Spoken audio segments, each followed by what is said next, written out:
Hi everyone. This week our project is going to be all about Paisley, and probably most of you are familiar with the Paisley pattern, but you might not know its history.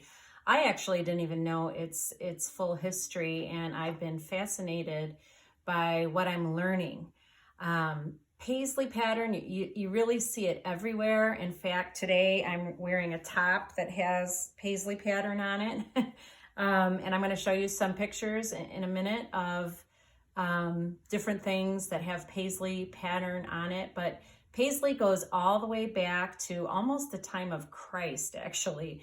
It's been around for centuries. It really started in ancient Persia, which is today Iran, and also in ancient India it was used, and they used this pattern for scarves and shawls and different fabrics. And the characteristics of Paisley are the teardrop or the raindrop shape that kind of twists and turns throughout the pattern.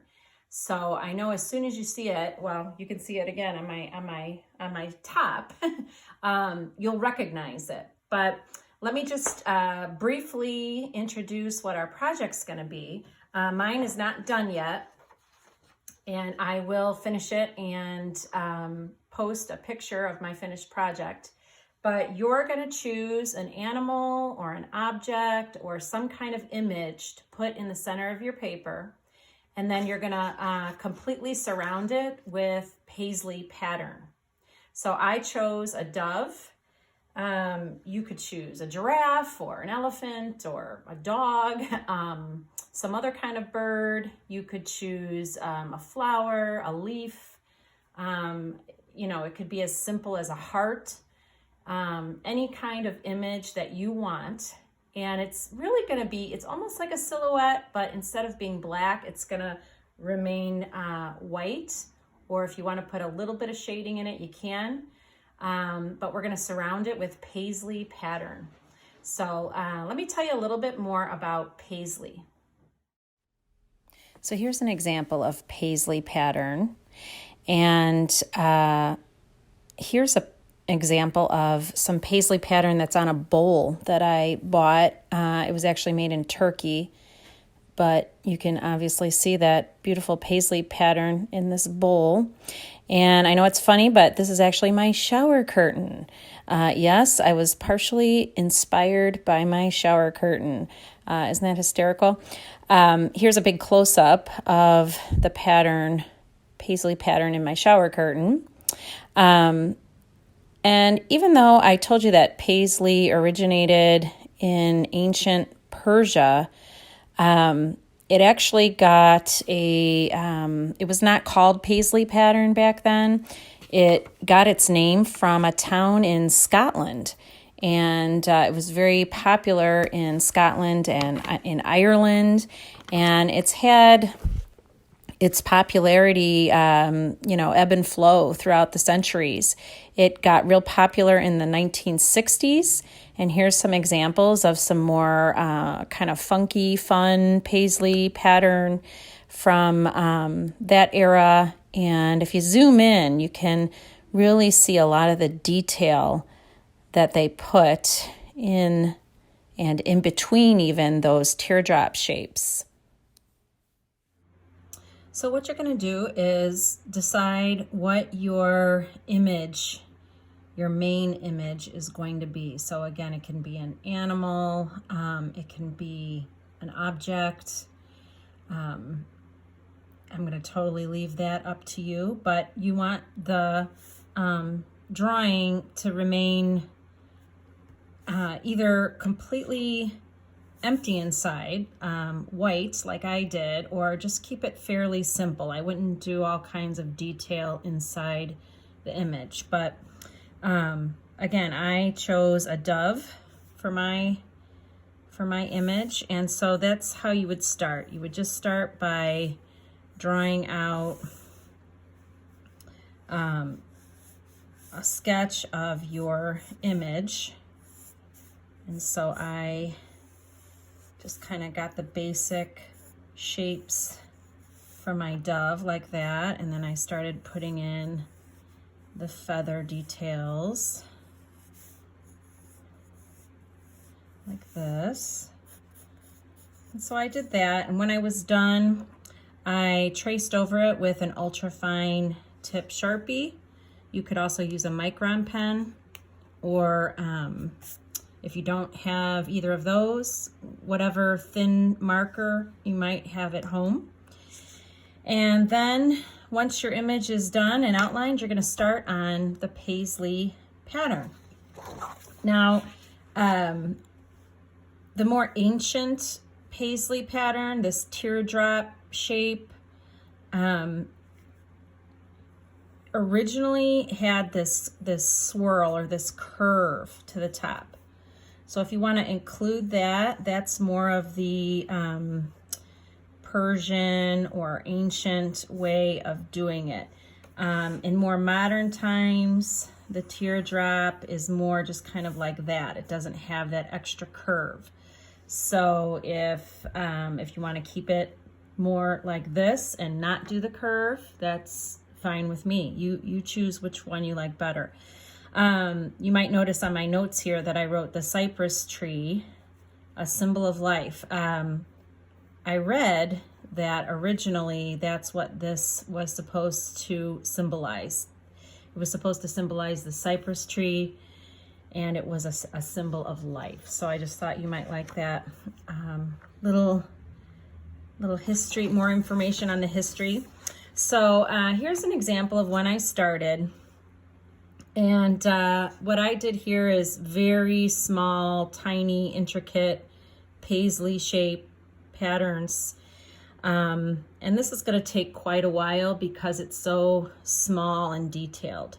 So if you want to do something like that, that's fine. I decided, you know what? I think I would rather do a larger scale like this.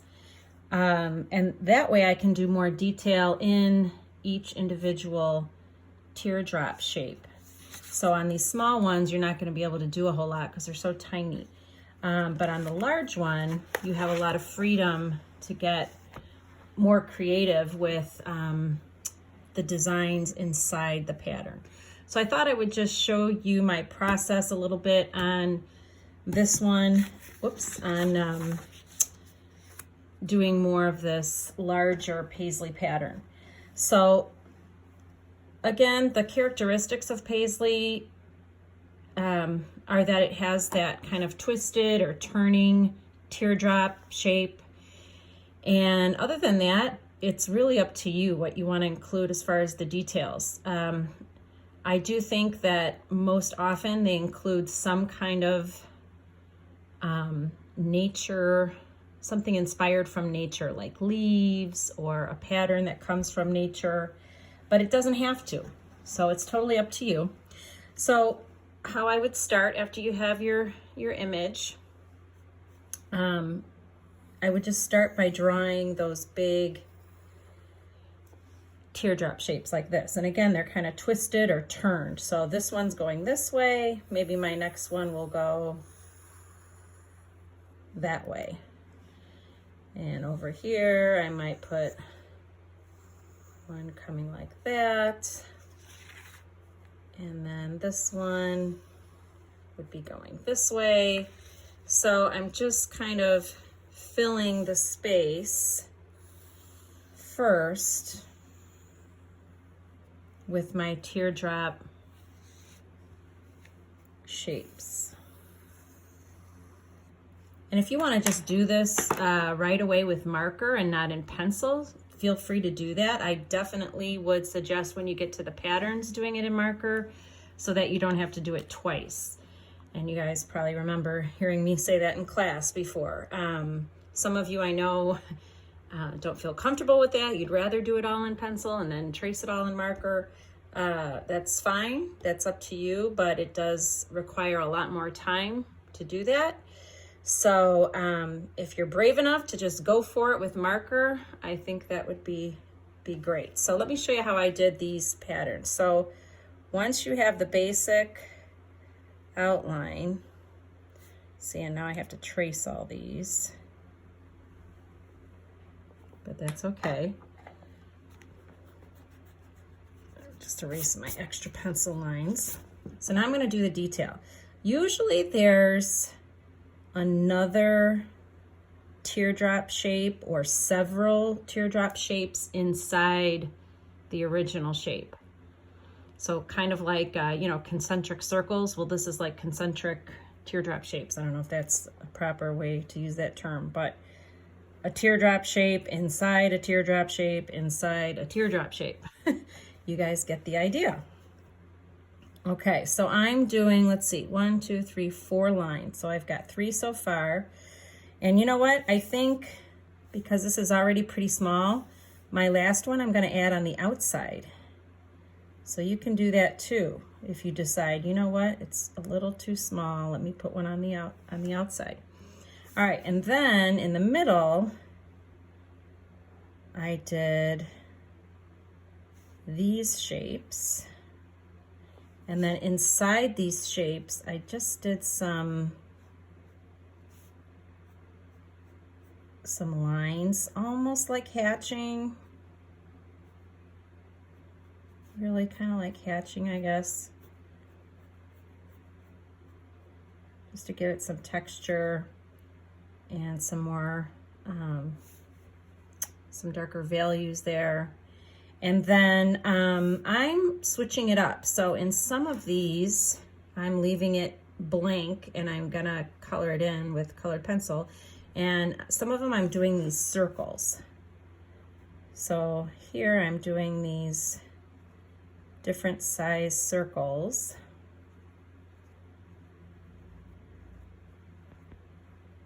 And again, you can do really anything. I mean, have fun with it, be creative. Fill it with whatever patterns you're inspired by. And then on the sides, I added more of this kind of, again, more of a teardrop shape, only it's curvy. And then I put more of those texture hatching lines inside, like that. In between my teardrop shapes, I'm doing this pattern. So I'm going to turn my paper a little bit. This pattern.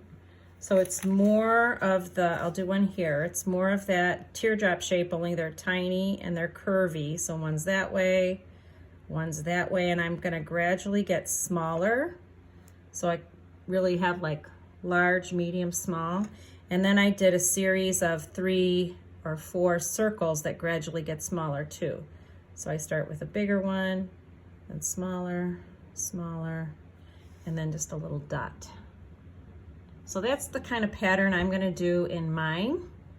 And so now I will work on this for a little while. I'm not going to finish the whole thing, but I'll work on it a little while at fast motion with a little music, of course, and you guys can watch me for a few minutes.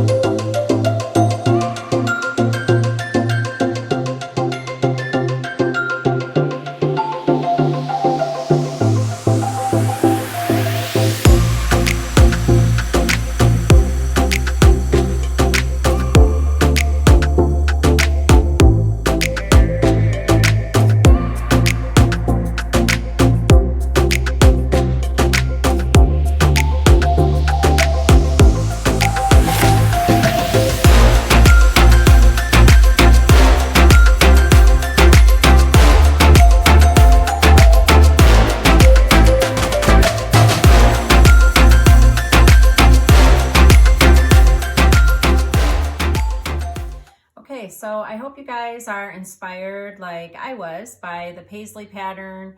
And obviously this is a project that's going to take you a while. You're not going to be able to finish it, you know, during the course of this video. Even if you pause it, it's going to take maybe a couple of different sessions of working on the project.